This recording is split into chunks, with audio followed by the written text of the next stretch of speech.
from this past week. Our boy Kyrie, doing what he does best, is creating drama where none exists. Hints that he's not going to talk to the media since he's going to let the work on the court speak for itself. Then in classic, he's never Kyrie, on the court. And then in classic Kyrie form, barks back at the media and says it's a made-up controversy. That's not what I mean. But he's still not talking.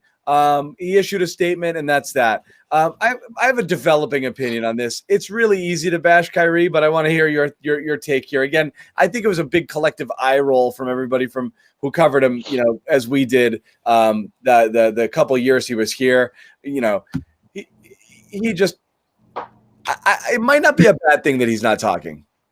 Yeah, I think that's what it is, man. I really do. I'm not gonna speculate and say that the Brooklyn Nets are in on this, but if you're the Brooklyn Nets, I'm happy about this. Great. No, maybe we don't see any tirades because let's face it, guys.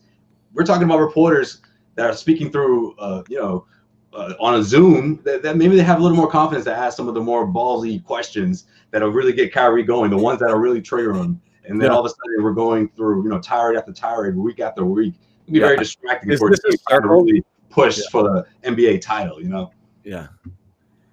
So for me, this just wasn't surprising to get some ridiculous statement out of Kyrie at Media Day. I think the NBA, and I don't know if they will, but I think the NBA should fine him if he doesn't speak to the media. And that's not because, I feel like I'm part of the media and he should have to talk. But listen, part of your job as an NBA player, of which you make millions and millions and millions and millions of dollars a year, is doing the media thing, doing the PR for the league, for the team, being an ambassador, speaking out, that's all part of what you're getting paid for. You're a Brooklyn Net. You go up there to the podium, you speak, whether it's before the game, after the game, at a community event, in good times and in bad. That's part of your job as a Brooklyn Net, as a leader of the team, as a member of that organization, as a player in this league. And for you to just say, I'm not going to talk, well, now you're putting the onus on your teammates, so who are supposed to look to you to lead, and now you're gonna go 3 for 20 and then dip out of the game and have LeVert speak for you after the game. How is that fair for him? But it's unfortunate that's how Kyrie thinks. He thinks the media twists what he says. Media doesn't twist what he says. He says what he says, and the media reports on what he says, and then it ends up being true more times than not. I mean, media said he didn't have a good relationship with LeBron James. He didn't like LeBron James. Comes out they didn't. LeBron pretty much just said that a couple of days ago. Media said he wanted to, join with Kevin Durant.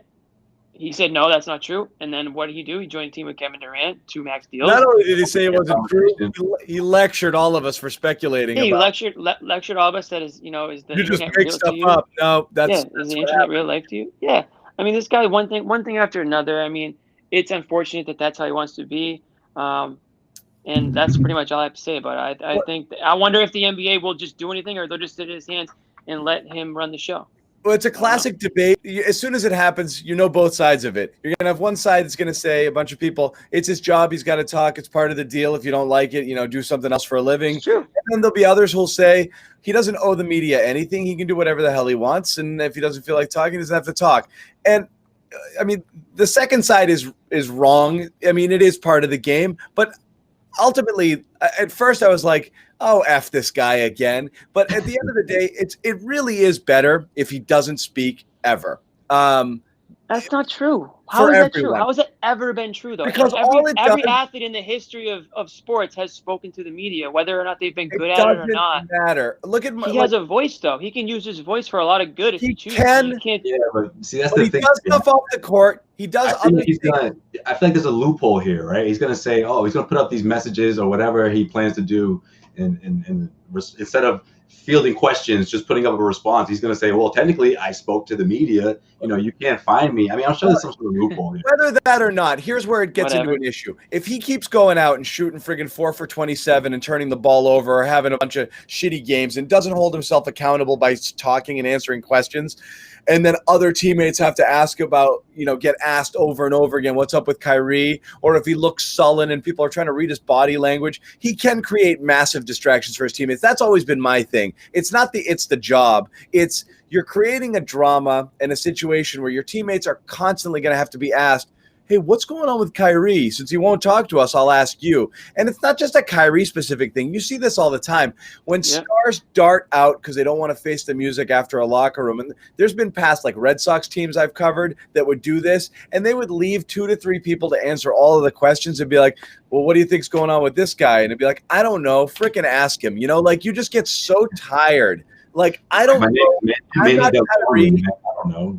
I'm not Kyrie. Ask Kyrie. You know, like that's the only. Say, that's the only place it can become an issue. Otherwise, every time he talks, he puts his foot in his mouth. He creates distractions. It's probably better for him if he doesn't talk. It's better for him. Probably better. It's probably better for him. Yeah, but I mean, it's probably better for a lot of guys who still talk. I mean, you think Kevin Garnett really wanted to talk to the media half the time? No, and a lot of times he didn't. But a lot of times he also did, and he was accountable, and he probably said some stuff. I'm not picking on Kevin Garnett. I'm just using him as an example. Any players probably said something that they regret at some point, and you know what? You move on. Maybe you apologize. Maybe you don't, and you go on to the next thing. And you go into the next game. But if you're gonna just avoid, and things are gonna pile up, things are gonna just start to add up and get worse and worse until they boil over. Yeah, there's always a point on both sides for me with this. Would I like to see him out there? Sure. You as a reporter, you like to have access to these guys. I'm not crying that he's not out there. You can always find different ways to do it. I think where he's gotten himself into trouble in these press settings is talking about the younger players on these teams. We've seen it in Boston now. We've seen it in Brooklyn. I don't think it overly plays well. Didn't here in Boston for sure when he started talking about what these young players need to do, what they need to learn, especially when we look at Kyrie's career and say, what has he done to move the needle on a team besides playing with LeBron?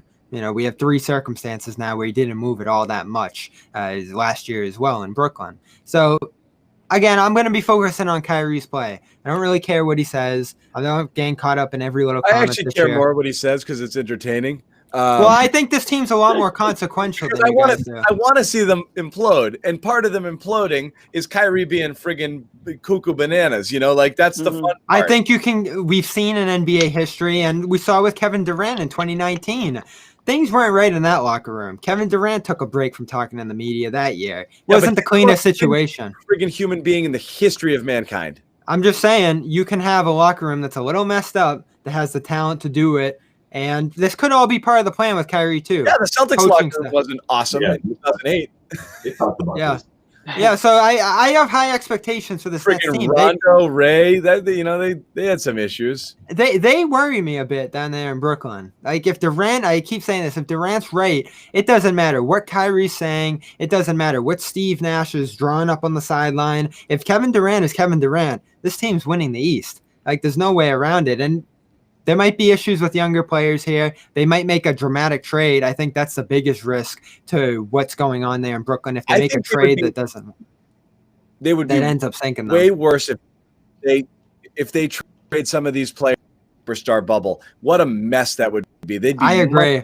They're much better off holding on to that younger talent.